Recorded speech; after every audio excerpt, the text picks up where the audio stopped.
오늘 마태복음 강해설교 40번째 시간입니다. 벌써 40번째 시간입니다.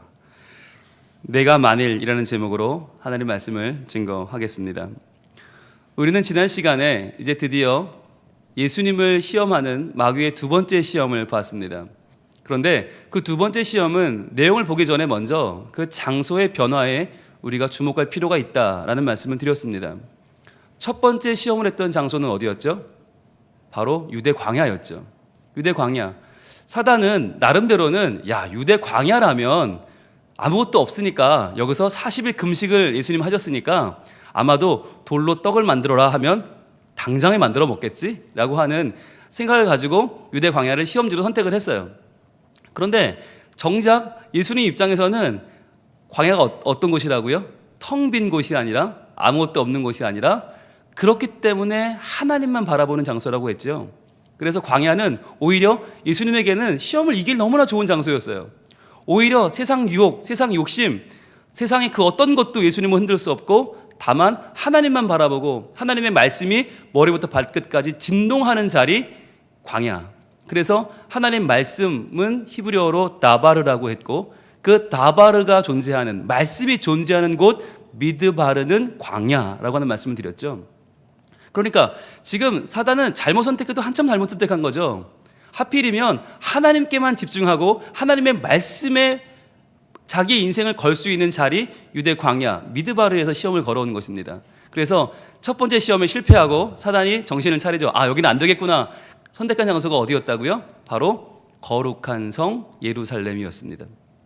거룩한 성 예루살렘에서도 어디? 성전 꼭대기였다고 했죠. 그러니까 사단 마귀는 참 이 머리 굴리는 게 비상해요. 굉장히 똑똑해요. 그러니까 나름대로는 지금 허를 찌른 거죠. 유대 광야가 아니라면 그러면 우리 생각에는 어디 좀 음산한 곳, 어디 유혹이 많은 곳, 그런 곳으로 데려갈 것 같은데 그게 아니라 도리어 거룩한 성 예루살렘에서도 성전 꼭대기에 세워놓고 시험을 걸어오는 것입니다. 여러분, 사단 마귀가 예수님을 성전에서 시험할 수 있다면, 그런 존재라면 우리는 과연 어떻게 할 수 있을까요? 과연 사단 마귀가 우리를 예배하는 장소에서 시험에 들게 할 수 있을까요? 없을까요? 그거 문제도 아니죠. 그 일도 아니죠.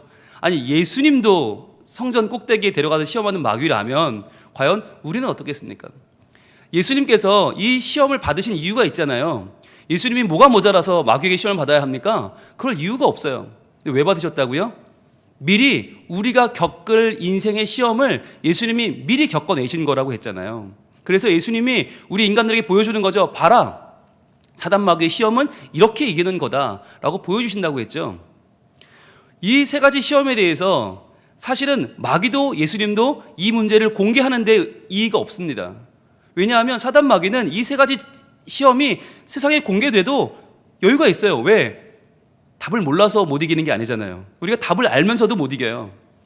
우리는요, 돌로 떡을 만들려고 그러면 낼름 만들어 먹어야 직성이 풀리는 사람들이고, 우리는 뛰어내리라 그러면 받아준다는 확신만 있으면 뛰어내리는 사람들이고, 까짓거 절 한번 하면 천하를 준다고 그러면 절이 아니라 뭐라도 할 사람들 아닙니까? 우리는 그 시험을 알아도 못 이겨요. 그러니까 사단 마귀는 자신이 있는 거예요. 이 세 가지 시험 까짓거 하나님 그냥 공개하세요. 그래가지고 마태복음에도 공개됐죠. 누가복음에도 공개됐죠. 2번이나 공개가 됐어요. 그런데 마귀는 그거 가지고 이의 걸지 않아요. 그런데 동일하게 예수님도 마찬가지입니다. 사단, 네가 자신 있어? 그러나 내 백성들은 내가 시험을 이기는 모델을 볼 것이야. 그래서 이 마태복음, 누가복음 말씀을 보고 우리 백성들은 나처럼 이겨낼 것이야 라고 하는 우리를 향한 믿음을 가지고 예수님은 친히 모범을 보이신 거예요. 그래서 돌로 떡을 만들어라. 이 떡 못 먹으면 굶어 죽을 것 같고, 이 떡이 없으면 못 살 것 같고, 이 떡이 아니면 사는 게 의미가 없어 보이는 우리의 현실 가운데서도 돌로 떡을 만들지 않아도 하나님의 입으로 나오는 모든 말씀만 붙잡아도 그 말씀만 의지하고라도 살 수 있다는 걸 보여주는 예수님의 삶을 통해서 우리 하나님의 자녀들도 내가 돈을 더 벌어서, 내가 더 잘 만들어서, 잘 먹어서 사는 것이 아니라 내가 그럼에도 불구하고 하나님 말씀을 붙잡았을 때 하나님이 내게 주시는 하늘의 각양 좋은 양식이 얼마나 귀한 것인지, 그래서 하나님과의 올바른 관계를 갖는 것이 내가 100가지 떡을 먹는 것보다 얼마나 충만한 것인지, 그리하여 살아도 그냥 사는 것 아니고 영원히 살고 질병과 절망과 죽음까지도 이기며 살아가는 자오와 아나 자오의 삶을 사는 것이 무엇인지를 보여주신 분이 예수님이고, 그렇게 살 수 있다는 자신감을 갖게 된 것이 바로 우리들 아닙니까? 그렇기 때문에 오늘의 본문 이 두 번째 시험도요, 사단은 이렇게 반드시 할 것이고 이렇게 할 수 있고 이렇게 해낼 것입니다. 반드시 예배의 자리까지 쳐들어와서 사단은 우리를 시험에 빠지게 만들 것입니다.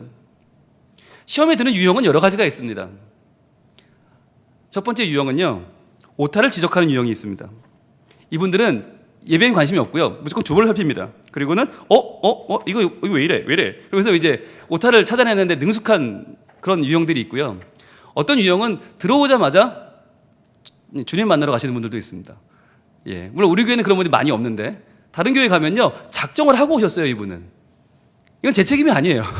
아니 무슨 어느 정도 진행이 된 다음에 주무셔야 내 책임이지, 시작하려고 딱 올라와서 오늘은 그런데 벌써 주무시는 분들이 있어요. 정말 깜짝 놀라는 은사의 소유자들인데, 그분은 주의 품이 편한 거죠. 오시면 그냥 스르르 잠드는 은사가 있어요.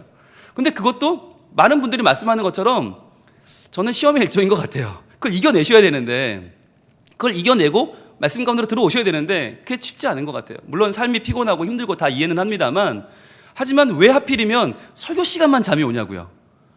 신기하지 않아요? 찬양 시간에 멀쩡하세요. 광고 시간에 멀쩡하세요.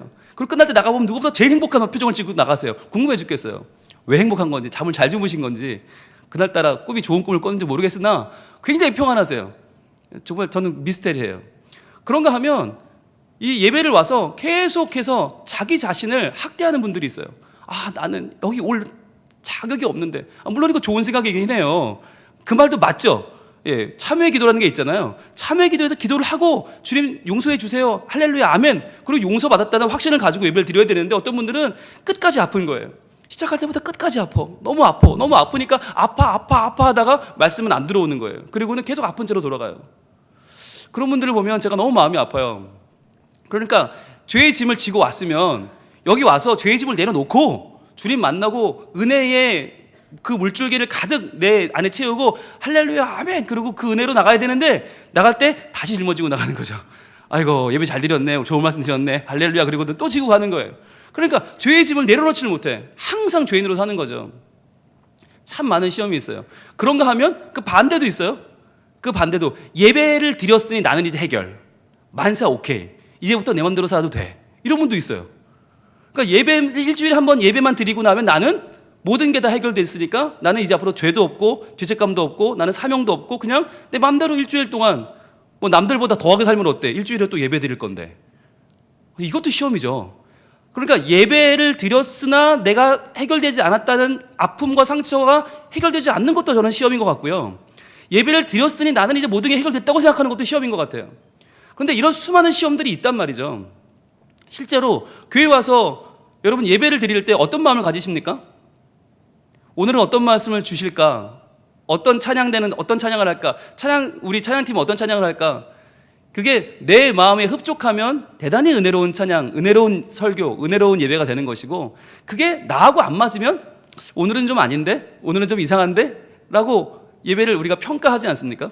그게 뭐냐면, 그게 예수님이 오늘 마귀에게 호통을 씌웠던 바로 그거예요. 주 너의 하나님을 시험하지 말라예요. 주 너의 하나님을 시험하지 말아라. 예수님이 첫 번째 시험에서는 조분조분 말씀하셨다고 그랬죠. 야 일로 와봐, 사탄아. 사람이 떡으로만 사는 게 아니라 하나님의 입으로 나오는 모든 말씀으로 사는 거야, 알겠지? 라고 조분조분 말씀하셨는데, 두 번째 시험에서는 주 너의 하나님을 시험하지 마라 라고 호통치시거든요. 그 이유가 왜 그렇습니까? 예배의 자리를 시험의 자리로 만들었기 때문이에요.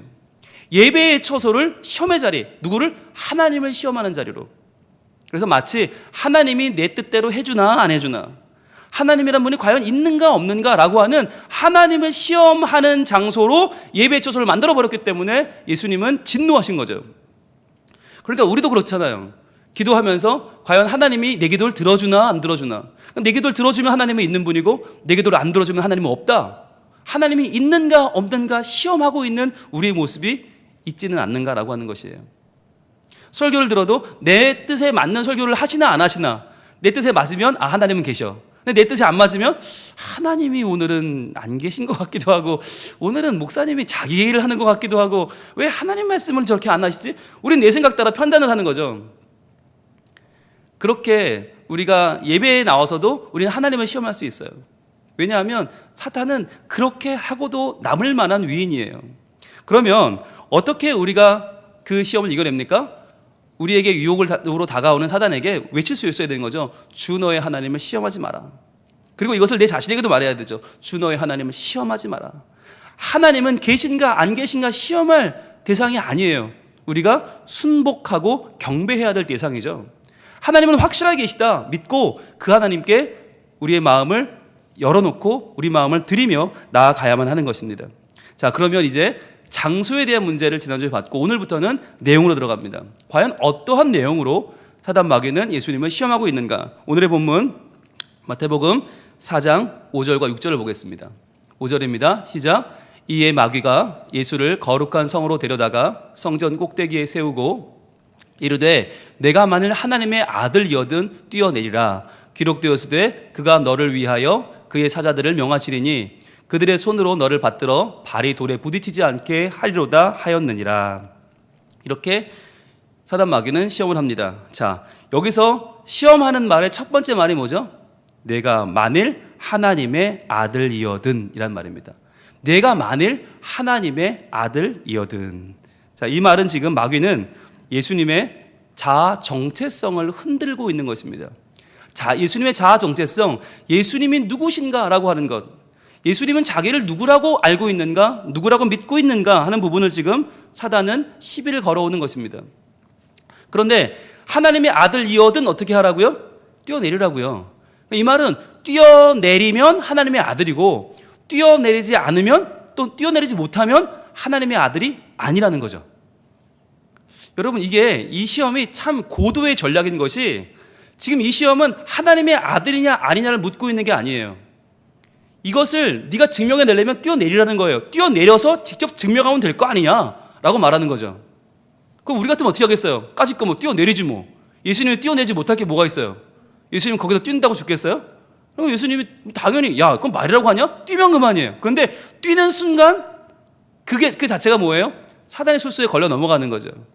왜냐하면 사단은 지금 예수님에게 네가 만일 하나님의 아들이거든, 네가 만일이라고 하면서 예수님이 가지고 있는 자아 정체성을 지금 흔들고 있는 것이에요. 마치 그것을 어떠한 방식으로 입증해내야만 하는 것처럼, 입증하지 못하면 그 자아 정체성이 부정되는 것처럼, 그 정체성이 깨어지는 것처럼 말하고 있는 거죠.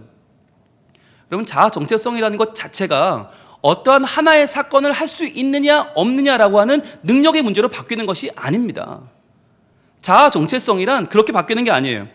자아 정체성이란 말을 영어로 이고 아이덴티티라고 하는데, 이것은요 정신분석학에서 말하는 정체성이란 말을 에릭슨이라는 학자가 처음으로 사회심리학적으로 가져온 단어입니다. 그런데 에릭슨은 그의 책에서 이렇게 말합니다. 자아 정체성이란 개인 안에 지속적인 동일성이 존재한다는 것을 의미한다. 그러니까 지속적인 동일성이란 말은 항상 변함이 없는 것, 항상 변함없는 자기의 가치가 존재하는데, 동시에 어떤 본질적인 특징을 타인과 지속적으로 공유한다는 것을 의미한다. 이 말 굉장히 멋있는 말이지 않습니까? 어떤 본질적인 특징, 자기가 가지고 있는 그 본질을 타인과 지속적으로 공유한다는 거예요. 그러니까 이 에릭슨의 말에 의하면 사단이 지금 예수님의 자아 정체성을 시험 걸고 시비를 거는 이유가 뭐냐면, 예수님이 내가 누구인가, 하나님의 아들이라는 것을 분명하게 안다는 사실은, 이 자아 정체성은 예수님이 누구신가라는 것도 영향을 주지만 더 나아가서 예수님의 사역, 예수님이 하나님의 아들로서 자기의 주변의 타인들에게, 이 세상 사람들에게 어떻게 자기의 본질을 공유해 나가느냐 하는 문제와 걸려 있는 거예요. 그러니까 자아 정체성을 흔들어 버리면 예수님이 누구신가라고 하는 자기의 정체를 알 수 있는 존재에 대한 감각도 상실하게 만들지만, 이게 상실되면 예수님이 타인과의 공유, 하나님의 아들로서의 구원 사역을 실행함에 있어서 막대한 지장을 가져오는 것이죠. 그러니까 에릭슨이 이 자아 정체성에 대한 연구를 하기 수천 년 전에 이미 사단은 정확하게 자아 정체성에 대해서 알고 있었던 것이죠. 그런데요, 이 에릭슨은 자아 정체성에 대조되는 개념을 이렇게 설명합니다. 자아 이상이라는 말로 설명하는데, 자아 이상이 뭐냐면, 자아 이상은 자기가 그렇게 되고자 노력하지만 영원히 성취할 수 없는 이상적인 목표를 가리킨다. 그러니까 자아 정체성은 지금 내가 누구다, 변함없는 동일한 자기의 본질이라고 한다면, 자아 이상이란 그렇게 되고는 싶지만 영원히 될 수 없는 허상이란 말이에요. 그런데 지금 사단은 뭐라고 지금 예수님을 흔들고 있는 거냐? 하나님의 아들은 너의 자아 정체성이 아니다. 하나님의 아들은 너의 자아 이상일 뿐이다 라고 지금 말하고 있는 거예요. 네가 하나님의 아들이라고 믿고 싶겠지, 그렇게 생각하고 싶겠지, 그러나 너는 아니야 라고 말하는 거죠. 왜냐하면 사단이 지금까지 구축해온 사단의 나라, 인간의 나라가 있지 않습니까? 로마 제국으로 대변되는 인간의 나라. 자, 구약이 끝나고 구약에서 신약 사이에 400년간의 그 침묵기 동안 사단은요 정말 춤을 췄을 거예요. 너무 신나서. 하나님의 말씀이 사라진 그 400년 동안, 구약 말라기부터 신약 마태복음이 시작될 때까지, 세례 요한이 나타나서 막 복음을 증거할 때까지 400년 동안 이 침묵기가 사단은 너무나 신나고 좋았어요. 하나님 말씀이 없으니까 자기 마음대로 세상을 다 이끌어가는 거예요. 그동안 사단은요 어마어마한 짓들을 했어요. 바벨론을 무너뜨리고 페르시아 제국이 일어나고, 페르시아 제국 무너지고, 헬라 제국이 일어나고, 헬라 제국 무너지고, 로마 제국이 일어나고, 수많은 제국들이 세상을 뒤덮으면서 사람들은 인간의 제국이 뭔가 일을 할 수 있겠구나, 인간의 제국이 뭔가 대단하구나, 인간의 능력이 정말 탁월하구나 라고 하는 생각들을 갖게 되었단 말이죠. 그러나 그 수많은 제국들이 일어나고 사라졌지만, 그러나 뭔 해결 못했어요? 인간의 죄의 문제를 해결하지 못했어요. 인간의 죽음의 문제를 해결하지 못했어요. 근본적인 인간이 죄를 지어 지옥 가는 이 문제를 해결하지 못했단 말이에요. 그래서 하나님께서 하나님의 아들 예수 그리스도를 이 땅에 보내주신 거죠. 그러니까 지금 사단의 입장에서는 지금 기가 막힌 거예요. 내 나라를 지금 거의 다 만들었는데 이 계획 속에 생각하지 못한 변수가 끼어든 거죠. 그게 바로 하나님의 아들이죠. 그러니까 어떻게든 이 사단은 이 하나님의 아들이라고 하는 자아 정체성을 뒤흔들어서라도 예수님을 끌어내려야만 하는 거예요. 그런데 여러분, 이 시험을 하는 이유가 우리가 처음 보는 게 아니죠. 이 내가 만일 하나님의 아들이거든, 이 부분을 처음 보는 게 아닙니다. 우리가 지난번에 마태복음 4장 3절을 다루면서 이 부분을 충분히 다뤘습니다. 그게 9월 21일이었는데요. 우리 마태복음 강의 29번째 강의를 하면서 내가 만일 하나님의 아들이거든 이라고 하는 부분을 다뤘거든요. 한번 볼까요? 마태복음 4장 3절 한번 보여주겠습니까? 이미 첫 번째 시험에서 이 부분을 분명하게 사단은 언급한 바가 있습니다. 같이 볼까요? 시작. 시험하는 자가 예수께 나와 이르되 내가 만일 하나님의 아들이거든 명하여 이 돌들로 떡덩이가 되게 하라. 이미 말한 바가 있죠. 그러니까 사단은 지금 말하는 거예요. 이 돌들로 떡덩이를 만들면 너는 하나님의 아들이 맞고, 못 만들면 너는 아니다 라고 지금 예수님을 지금 시험하고 있는 거죠. 근데 예수님이 그 돌로 떡떡이를 만들었어요? 안 만들었어요? 안 만들었습니다. 왜요? 이 시험의 목적을 아셨기 때문이죠. 이 시험은 능력의 여부를 시험하는 게 아니죠. 뭐예요? 믿음의 여부죠. 과연 내가 하나님의 아들이라고 하는 분명한 믿음을 가지고 있는가? 아니면 믿음이 없다면 어떻게 해요? 능력으로라도 입증해야 되는 거죠. 마치 여러분, 이 자아 정체성의 문제는 우리 가정 안에서도 볼 수 있는데, 첫째와 둘째의 모습을 보시면 선명하게 드러나죠.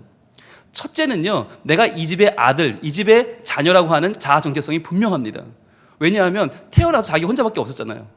자기 혼자만 이 집의 큰 딸 또는 큰 아들로 대우를 받고 살았기 때문에 이 큰 장자는요, 내가 이 집의 자녀라는데 전혀 의심이 없어요. 그러니까 이걸 입증할 이유가 없어요. 그러니까 애들이 느긋해요. 마음이 편해요. 근데 둘째는 어떻습니까? 둘째는 달라요. 태어나 보니까 한 놈이 더 있어요. 태어나자마자 나를 입증해야 돼. 태어나자마자 왜 나를 안아줘야 되는지, 왜 나에게 젖을 물려야 되는지, 왜 내 기저귀를 갈아줘야 되는지를 이걸 입증해 보이지 않으면 안 되는 거예요. 그러니까 큰아이가 여유롭게 있을 때 작은아이는 계속 자기를 갈고 닦아서 연마해서 부모님의 사랑을 자기가 독차지하려고 계속해서 끊임없이 자기의 열심을 보이는 거죠. 열심히 자기를 계속 자기를 학대할 때까지 밀어붙이는 거예요. 그래서 큰아이들은 둘째를 보면 치가 떨리죠. 왜 저렇게 살아? 저러지 않아도 쟤는 분명히 우리 집애가 맞는데 쟤는 왜 저러는 걸까? 둘째 마음은 안 그렇죠. 어떻게라도 해서 내가 우리 집에 쓸모있는 아들임을 보여줘야 돼. 이렇게 말씀드리면 여러분, 제가 몇째인지 아시겠죠? 저는 전형적인 둘째 아들입니다. 아들 둘을 있는 집의 둘째입니다. 그러니까 저희 형은 1살 차이인데 보면 굉장히 느긋해요. 그리고 세상에 걱정이 하나도 없어요. 그리고는 뭐 밥을 주면 먹고 안 주면 안 먹고 그냥 잘하면 자고. 저는요 밥 안 주면 난리가 나죠. 왜? 내가 미워서 안 주는 줄 알고, 내가 이 집의 아들이 아닌 줄 알고, 오늘부터 이 집의 아들 안 지키는 줄 알고 기를 쓰고 밥을 달라고 하는 거죠. 그리고 어떻게 하면 밥을 줄까? 그때부터 더 열심히 노력하고 열심히 정말 이를 아득바득 깔고 사는 거죠. 그러니까 자아 정체성의 문제를 가지고 태어나는 거예요. 태어날 때부터 먼저. 큰아이와 둘째는 달라요. 그런데 마치 사단은 지금 둘째처럼 예수님을 끌고 가는 거예요. 아니 돌로 떡 좀 만들어 봐. 만들면 능력이 입증되면 하나님의 아들이라고 해줄게. 그러면서 네가 만일이라고 걸어오는 거죠. 근데 예수님은 큰아들의 마음으로 답변하시는 거죠. 내가 왜? 그걸 왜 해야 되는데? 웃기네. 야 그거 한다고 내가 하나님의 아들이고 안 한다고 아닌 거냐? 야 웃기지 마. 난 안 해도 돼. 예수님 그거거든요. 내가 이거를 돌로 떡을 만들어서 내가 뭘 입증해야 될 필요가 없어. 나는 그냥 하나님의 아들이야. 그러니까 사단이 실패한 거죠. 에이. 그런데요 사단의 입장에서는 실패했다고 이것을 그만둘 수가 없는 거예요. 또 한 번 걸어오는 거죠. 네가 만일 하나님의 아들이어도 또 걸어오는 거예요. 포기하지 않아요. 여러분 그러고 보면 사단에게 배울 게 참 많아요. 얘는 대단한 위인이에요. 머리도 좋지만 포기하지도 않아요. 또 걸어요. 왜? 그러다 한 번은 넘어오겠지. 한 번만 넘어오면 되거든요. 그러니까 사단의 입장에서는 포기하지 않는 거예요. 계속 우리를 끌고 가면서 어떻게든 우리의 정체성을 흔들어 보려고 하는 것입니다. 여러분 지난번 설교 때 분명히 말씀드렸던 것이 예수님의 정체성을 사단이 시험하는 이유가 뭐라고 그랬습니까? 예수님이 하나님의 아들이 분명하기 때문이라고 그랬죠. 만약에 예수님이 조금이라도 하나님의 아들이 아니라는 의심할 거리가 있었다면 사단 어떻게 했겠어요? 당연히 그 부분을 물고 늘어졌겠죠. 당연히 그 부분을 파헤쳐서 드러내보면서 봐, 이러니까 너는 하나님의 아들이 아니야 라고 말했겠죠. 요즘 청문회를 하고 있습니다. 청문회는 사람이 합니다. 그런데도 사람이 하는데도 거짓말을 하면 그 거짓말에 논박을 할 수 있는 자료를 제공합니다. 곧바로 드러내면서 보세요, 당신 이렇게 했잖아요. 그러면 아이고 잘못했습니다. 제가 기억이 잘 안 났네요. 얘기할 수밖에 없는 거예요. 사람이 하는 청문회도 그래요. 그런데 사단이 하는 청문회라면 어떻습니까? 예수님이 정말 조금이라도 하나님의 아들이 아니었다면 사단은 얼마나 신이 났겠습니까? 수많은 자료를 입증하면서 집요하게 파고들었겠죠. 그런데 그럴 수가 없으니까, 아무 자료도 없으니까, 아무 근거도 없으니까 어떻게 해요? 사단은 예수님이 하나님의 아들이라는 분명한 사실이 너무나 확실하니까 이제는 그것을 사실의 문제로 접근하는 것이 아니라 믿음의 문제로 접근하는 겁니다. 예수님이 하나님의 아들이지만 하나님의 아들이라는 그 자아 정체성만 흔들어 놓으면 예수님을 끌어내릴 수 있는 거예요. 그래서 사단은 끊임없이 그 부분을 물고 늘어지는 것입니다. 그렇다면 여기서 중요한 거, 왜 예수님은 이 자아 정체성이 한 번도 흔들리지 않는 것일까요? 첫 번째, 두 번째 계속 기묘하게 파고드는데 세 번째 시험에도 사단은 만일이라고 들어가거든요. 만일. 그러니까 계속 만일 하는데 예수님은 끄떡하지 않는 그 자아 정체성은 어디서 온 것입니까? 타고난 것입니까? 원래 예수님은 심지가 굳습니까? 그렇지 않습니다. 그것이 바로 말씀에 대한 예수님의 집중력입니다. 하나님의 말씀에서 그 자아 정체성을 얻고 그 한 번 얻은 정체성은 말씀이 주신 거기 때문에 말씀으로 형성된 그 정체성이 흔들리지 않는 거예요. 볼까요? 마태복음 3장 16절과 17절. 예수님께서 세례 요한에게 세례를 받으시고 물에 나오실 때 하늘에서 울려 퍼진 하늘의 말씀이 이렇게 말씀합니다. 예수께서 세례를 받으시고 곧 물에서 올라오실새 하늘이 열리고 하나님의 성령이 비둘기같이 내려 자기 위에 임하심을 보시더니 하늘로부터 소리가 있어 말씀하시되 이는 내 사랑하는 아들이요 내 기뻐하는 자라 하시니라. 예수님이 세례를 받고 올라오실 때 하늘이 열렸어요. 그리고 성령님이 내려오시고 하늘에 소리가 있었어요. 그 소리가 뭐라고 하셨어요? 이는 내 사랑하는 아들이요 내 기뻐하는 자라. 하나님의 이 음성을 들었기 때문에 이 음성이 예수님의 자아 정체성으로 자리하게 된 것이죠. 내 사랑하는 아들이요 내 기뻐하는 자다. 그러니까 네가 만일 하나님의 아들이거든 이라고 한 번, 두 번, 여러 번 반복해서 시험을 걸어와도 흔들릴 수가 없는 거예요. 그런데 이 말씀을 굳이 살펴보면 이 말씀은 하나님의 기록된 말씀으로 예수님께 주신 것입니까? 아니면 환상으로 들려온 것입니까? 어떻게 주신 거죠? 우리에게는 지금 마태복음 3장 16절 17절에 적혀 있지만 지금의 우리에게는 마태가 적은 기록된 말씀으로 우리에게 왔지만 예수님 당시에는 어때요? 이 말씀은 기록된 말씀이에요? 환상이에요? 환상이죠. 그렇죠. 말씀으로 기록된 게 아니잖아요. 지금 예수님 시절에는 신약이 없어요. 예수님 시절에는 구약밖에 없어요. 그러니까 신약은 아직 쓰여지기도 전이니까 지금 마태복음 3장은 없어요. 예수님 시절에.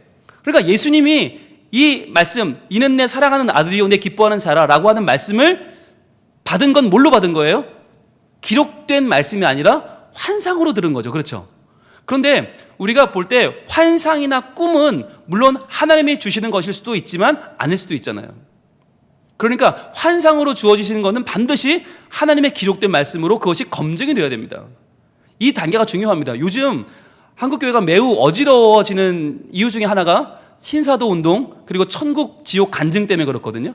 그런데 이분들을 보면 특징이 뭐냐면 자기의 경험, 자기의 느낌, 자기의 체험을 절대적인 것으로 소개하는데 이게 오해가 있어요. 그러다 보니까 신사도 운동도 그렇고 천국 지옥 간증도 그렇고 그게 거짓말이라는 얘기가 아니라 자기가 경험한 환상과 꿈을 마치 하나님 말씀처럼 절대시하기 때문에 문제가 되는 거거든요. 그러면 예수님은 자기가 들었던 그 환상에 대해서 어떻게 말씀으로 그것을 증명하고 입증해 내셨을까 하는 것이에요. 자, 오늘 이 말씀, 이는 내 사랑하는 아들이요 내 기뻐하는 자라. 이 말씀은 실은 그냥 주어진 게 아니에요. 이 두 달라고 나눌 수 있는 이 말씀은 바로 구약 성경에서 하나님이 자기가 세우는 미래의 왕, 하나님 나라의 왕을 나타내는 말과 하나님이 이 백성을 구원하기 위하여 보내시는 하나님의 종에 대한 말씀이 지금 어우러져서 이 한마디의 말씀을 형성한 것입니다. 먼저 볼까요? 시편 2편 6절입니다. 시편 2편 6절과 7절에서 하나님은 이렇게 말씀하신 바가 있어요. 시편 2편 1절부터 5절은 어떤 말씀이 나오냐면 전반적인 분위기는 하나님에 대하여 대적하는 사람들의 이야기가 나와요. 하나님이 어디 있냐? 야, 참 진짜 하나님이 어디 있어? 라는 사람들에게 하나님이 엄중하게 말씀하십니다. 내가 나의 왕을 내 거룩한 산 시온에 세웠다 하시리로다. 거룩한 하나님의 왕을 거룩한 산 시온에 하나님이 세우셨대요. 근데 그가 누구냐면 7절입니다. 내가 여호와의 명령을 전하노라. 여호와께서 내게 이르시되 너는 내 아들이라. 오늘 내가 너를 낳았도다. 이 말씀이에요. 이 말씀이 이는 내 사랑하는 아들이요 라고 하는 그 말씀의 근거가 되는 거예요. 하나님이 세우시는 하나님 나라의 왕, 인간 나라의 왕이 아니라 욕망의 왕이 아니라 인간의 뜻으로 세워지는 왕이 아니라 하나님이 세우시는 진짜 왕, 온 인류의 문제를 해결할 만한 하나님의 통치, 하나님의 왕이 주어지는데 그는 내 아들이요 오늘날 내가 너를 낳았다. 이 시편 2편의 말씀이 지금 앞부분에 녹아 있고요. 그럼 뒷부분 내 기뻐하는 자라. 이 부분은 어디서 왔냐면 이사야 42장 1절입니다. 이사야 41장 1절은 하나님께서 이 땅의 모든 불의, 이 땅의 모든 잘못된 것을 바로잡고 하나님께서 이 땅의 모든 죄악을 다 씻어버리는 정의를 행하는 하나님의 종을 보내신다는 예언입니다. 이사야 42장 1절입니다. 같이 읽겠습니다. 시작. 내가 붙드는 나의 종, 내 마음에 기뻐하는 자, 곧 내가 택한 사람을 보라. 내가 나의 영을 그에게 주었은즉 그가 이방에 정의를 베풀리라 하셨어요. 내가 붙드는 나의 종, 내 마음에 기뻐하는 자. 이것이 바로 오늘 말하는 이는 내 사랑하는 아들이요 내 기뻐하는 자라 할 때 그 후반부의 말씀 내 기뻐하는 자인데 그는 누구냐면 내가 택한 사람이에요. 보라, 내가 나의 영을 그에게 주었다. 성령을 부어주신 거죠. 그랬더니 그가 이방에 정의를 베푸신다는 거예요. 하나님이 이 땅 가운데 유대인만이 아니라 이방인에게까지 구원을 베푸시는 하나님의 참 빛, 이 땅의 어둠을 비추는 참 빛으로 예수님을 보내주실 것을 약속하는 말씀이 바로 이사야 42장 1절입니다. 그러니까 예수님은요, 이 당시 구약에 아주 능통하셨잖아요. 그러니까 시편 2편과 이사야 42장의 말씀을 잘 알고 있었단 말이죠. 그렇기 때문에 하나님께서 환상 가운데 들려주신 이는 내 사랑하는 아들이요 내 기뻐하는 자라 하신 이 말씀이 확실하게 다가온 거예요. 아, 하나님이 정말 내 아버지가 확실하고 나는 하나님의 종이 확실하며 나는 하나님의 세우시는 하나님 나라의 왕이며 하나님이 이방 가운데 정의를 행하게 하시는 하나님의 기뻐하시는 자, 하나님의 기뻐하는 종이라는 확신이 들었던 것입니다. 여러분, 정체성이란 신념이 아닙니다. 그랬으면 좋겠다가 아닙니다. 우리가 하나님의 자녀라고 할 때 그것은 그랬으면 좋겠다, 그렇게 되면 우리가 얼마나 좋을까가 아니에요. 자아 정체성이란 변함없는 동일성이에요. 변함없는 동일성, 지속적으로 동일하게 내 안에 그것이 차고 넘치는 나의 존재에 대한 가치예요. 그렇다면 우리의 자아 정체성도 어디서 옵니까? 내 자신에게 옵니까? 내 과거에서 옵니까? 내 행위에서 옵니까? 아니에요. 말씀으로부터 오는 것입니다. 우리가 말씀으로부터 오는 우리의 자아 정체성을 확립하지 못할 때 사단은요 반드시 그 부분을 파고듭니다. 그래서 우리에게 유혹합니다. 야, 너 같은 게 무슨 예배를 드려? 야, 너 따위가 무슨 설교를 해? 야, 너 같은 게 기도하면 하나님 들어주겠어? 계속해서 우리의 마음을 흔들어요. 우리가 제대로 살지 못하고 연약하고 부정하고 부족할 때 사단은 계속 우리를 흔들어요. 그러나 그럴 때에 우리가 그 사단에게 내밀어야 되는 우리 자아 정체성의 증표는 무엇입니까? 바로 하나님의 말씀인 것이에요. 그래서 말씀이 중요해요. 우리가 내가 24시간 1년 365일 100% 하나님의 자녀로서 충실하게 살 수 있는 사람은 아무도 없어요. 그러면 사단이 그때 우리를 걸어오면 100% 넘어져요. 그렇지 않기 위해서 우리는 하나님의 말씀을 내밀어야 되는데, 우리 한 군데 한번 볼까요? 요한복음 1장 12절 13절입니다. 요한복음 1장 12절 13절. 여러분, 이 말씀은요 꼭 노란색으로 다 체크해 놓으셨다가 혹시라도 내 마음속에 사단이 슬슬슬 기어들어와서 야, 너 같은 게 무슨 집사냐, 너 같은 게 무슨 권사냐, 그럴 때 딱 내미세요. 야, 웃기지 마, 여기 하나님 말씀이 있다. 자, 요한복음 1장 12절 같이 읽을까요? 시작. 영접하는 자, 곧 그 이름을 믿는 자에게는 하나님의 자녀가 되는 권세를 주셨으니 이는 혈통으로나 육정으로나 사람의 뜻으로 나지 아니하고 오직 하나님께로부터 난 자들이니라. 아멘. 자, 우리가 예수님의 이름, 참 빛으로 이 땅에 오신 예수님을 영접하면 그의 이름을 믿는 자들, 그 이름이 뭐예요? 그 이름이란 유대 개념으로는 존재입니다. 예수님의 존재, 그분의 살아계심, 그분의 실존, 그분과 나와의 관계, 온전히 그분 안에 교통하는 나의 삶을 믿고 고백하기만 한다면 하나님의 자녀가 되는 권세를 주셨다는 거예요. 여러분, 이게 권세예요, 권세. 하나님 자녀가요 부끄러운 게 아니에요. 여러분, 요즘 세상이 거꾸로 돌아가서 사람들이, 교회 다니는 사람들은 손가락질 하는데요, 정말 그렇게 어리석은 일이 없어요. 그럼 자기네 뭘 믿는데요? 믿을 게 없어요. 아무것도 없어요. 여러분, 왜 60, 70이 다 되고 80이 다 돼가는 그 지식인들이 지금 다 하나님을 믿고 복음으로 돌아오는지 아십니까? 평생을 내가 학문을 연구하고 학문을 가르치고 살았는데 이제 곧 죽을 때가 돼 보니까 믿을 게 없다는 말이에요. 여러분, 70, 80이 되면요 친구도 없고요, 가족도 없고요, 돈도 없고요, 명예도 없고요, 모든 게 부질없어요. 제가 아는 어떤 한 분도 제가 평생을 그분 전도했는데 꿈쩍도 안 하던 분인데요, 최근에 그 마음이 흔들렸어요. 왜? 나이가 드니까 이제 깨달아지는 거예요. 이제 알겠다는 거예요. 세상에 믿을 게 없구나. 내가 지금까지 뭘 믿고 살았지? 돌아보니까 믿고 산 게 아무것도 없단 말이에요. 그러다 보니까 이분이 마음이 움직이고 있어요. 여러분, 잘하면 제가 한 40여 년 전도해온 결실을 맺을 것 같아요. 그분의 마음이 움직이고 있어요. 평생 믿었는데, 평생 안 믿었는데 믿을 게 없이 살았는데 이제 죽음이 다가오니까 이제는 흔들린다는 거예요. 왜 그럴까요? 그게 우리 인간의 본질이에요. 믿을 수 있는 게 없어요. 이 땅에 어떠한 가치도 우리의 죽음 이후를 보장해 줄 수 있는 게 없어요. 어떤 것도 우리의 자아 정체성을 분명히 드러낼 수 있는 게 없어요. 그런데 오늘 주님 뭐라고 말씀하세요? 하나님의 자녀가 되는 권세를 주셨다. 그런데 그 권세는 어떻게 줬어요? 혈통으로, 육정으로, 사람의 뜻으로? 아니, 하나님께로부터 난 자들이다. 그러니까 이 말씀을 믿으면 이때부터 우리가 조금 흔들려도, 연약해도, 부족해도 사단이 우리를 넘볼 수가 없는 거예요. 확실하게. 자, 그러면 우리에게 이러한 하나님의 권세를 주신 이유가 또 알아야겠죠. 이유가 뭡니까? 베드로전서 2장 9절 10절 봅니다. 베드로전서 2장 9절 10절. 우리 굉장히 좋아하는 말씀인데요, 오늘은 이 말씀은 조금 다른 각도에서 보려고 해요. 자, 우리는 보통 9절을 좋아해요. 9절을 좋아해요.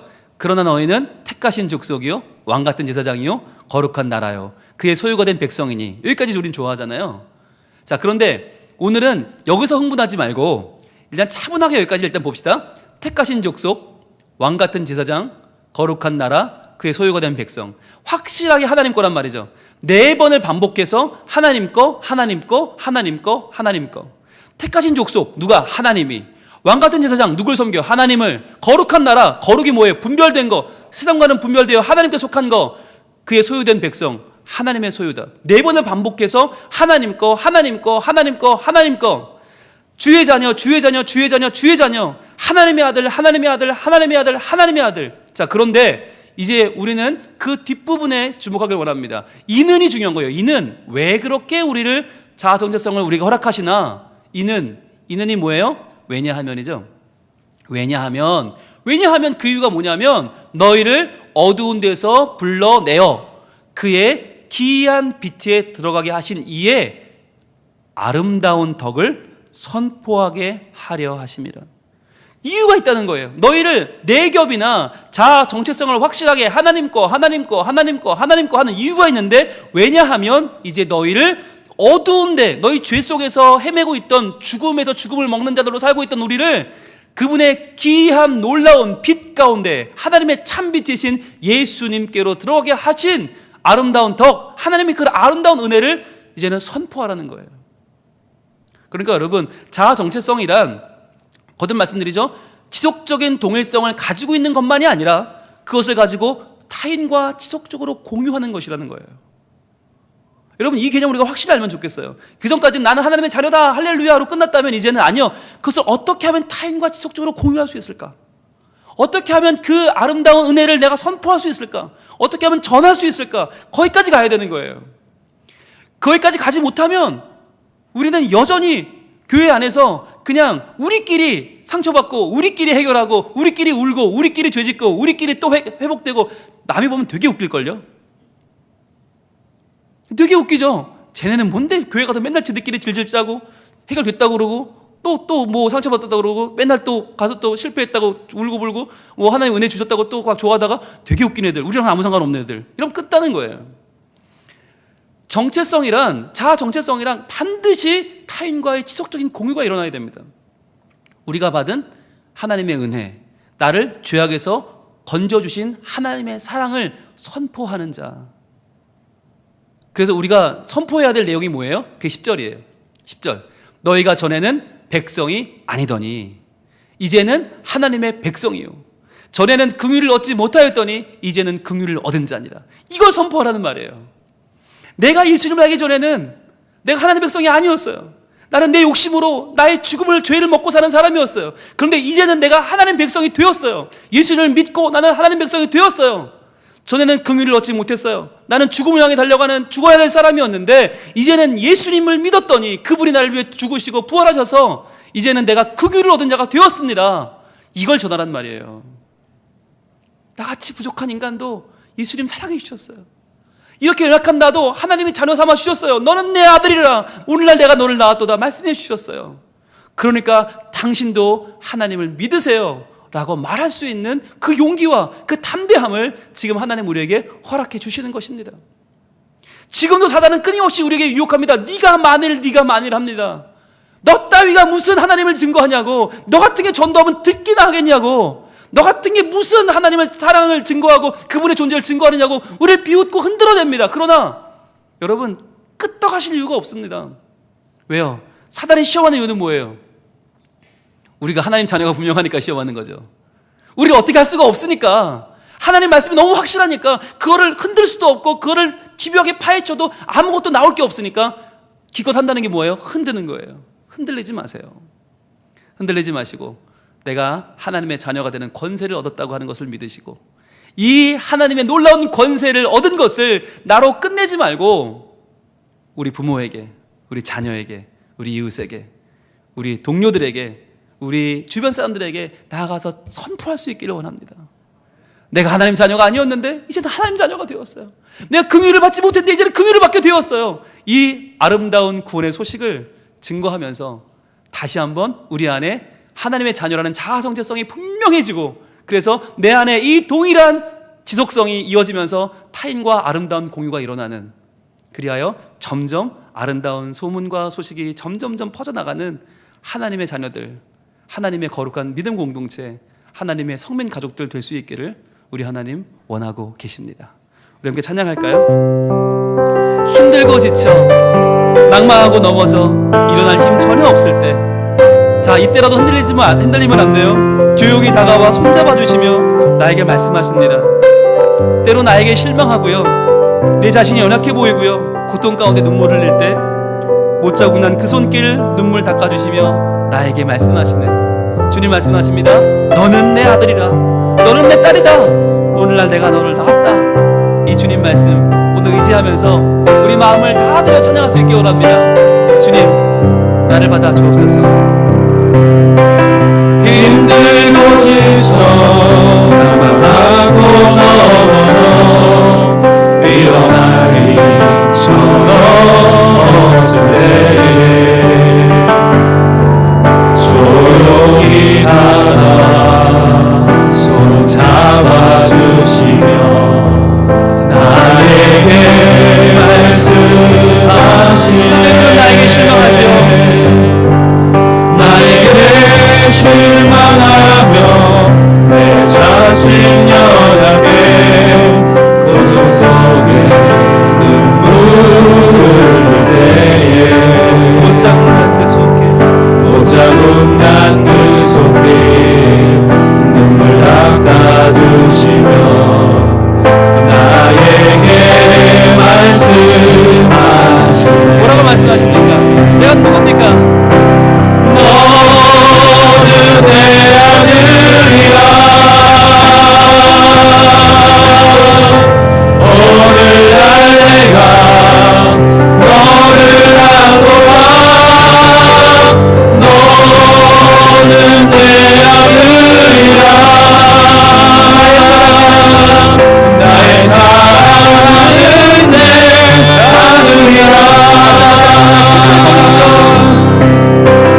힘들고 지쳐 낙마하고 넘어져 일어날 힘처럼 없을 때에 조용히 다가와 손 잡아주시며 나에게 말씀하시네.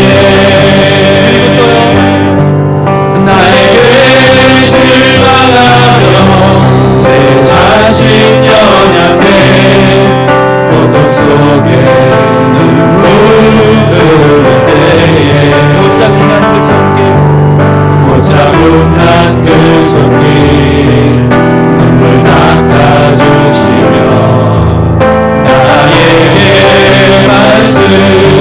말씀하시네. 우리 주님 말씀하십니다. 너는 내 아들이라 오늘날 내가 너를 낳고라. 너는 내 아들이라 나의 사랑하는 내 아들이라. 오 주님, 나비로 연약하고 나비로 부족해도 하나님의 전율하고 이 정체성이 분명하게 흔들리지 않고 붙잡고 살게 하여 주옵소서. 이 세상 유혹 가운데 튀지 말고 흔들리지 말고 우리 주님 붙잡고 하나님 나라를 이뤄가는 복된 주의 자녀가 살게 하여 주시옵소서. 주 한번 외치기도 합니다. 주여! 아버지 하나님, 아버지, 우리 가운데 아버지 하나님, 도와주시옵소서. 하나님의 자녀라고 하는 이 분명한 정체성이 아버지 흔들리지 아니하는 것을 우리 귀한 하나님 말씀에서 아버지 세상을 위해서 너 따위가 무슨 하나님의 아들이냐, 너 따위가 무슨 하나님의 아들이냐고, 너 따위가 무슨 설명이 하냐고, 너 따위가 무슨 말씀을 전하냐고, 너 따위가 무슨 말씀을 듣냐고, 너 따위가 무슨 말씀을 하냐고. 우리에게 승리를 아버지 주의 이름을 자에게 하나님의 자녀들을 영접하는 하나님의 이름을 주시는 그 모든 자들에게 하나님의 자녀들을 건설하신다고 말씀을 전하여 주시고, 주의 하나님의 자녀들을 바로 주의 말씀을 친구하는 자들에게 하나님의 그 위대한 말씀, 그 말씀을 붙잡고 예수님을 시험하는 자격에서 아버지 우리를 시험하는 어디서든지 주님이여 흔들리지 않게 하여 주옵소서. 우리를 시험하는 마치 우리가 하나님 아닌 것처럼, 마치 우리가 하나님 사랑할 수 없는 것처럼, 마치 우리 같은 것들은 하나님 앞 따라서 우리 안에 아버지와 같이 가서 하나님의 자녀이고 하나님 확실히 믿고 아버지 나갈 수 있도록 도와주시옵소서. 하나님 우리 아버지께서 세상에 아버지에게 있습니다. 주님의 말씀 가운데 아버지 우리가 누구인지 바로 알 수 있도록 인도하여 주시옵소서. 하나님 아버지의 말씀을 기억하시고 그 말씀과 아버지의 말씀에 확실히 믿게 하여 주시옵소서. 소담하게 시험이 할 때 아버지 모든 하나님의 그 말씀으로 이겨나갈 수 있도록 인도하여 주시옵소서. 하나님의 아들이라 하나님의 말씀하시는 하나님의 말씀을 분명히 아버지 하나님에게 제시하며 하나님 이겨나갈 수 있도록 인도하여 주시옵소서. 하나님 아버지 사랑들도 그렇습니다. 하나님의 잘못된 것을 아버지 따로 얘기해서 공격을 하고 하나님의 자녀에게 받은 것을 증명하랍니다. 하나님 그렇다고 행동하랍니다. 하나님 아버지 도와주시옵소서. 우리가 하나님 우리가 하나님 자녀가 아니기 위해서 고백이 아니라 하나님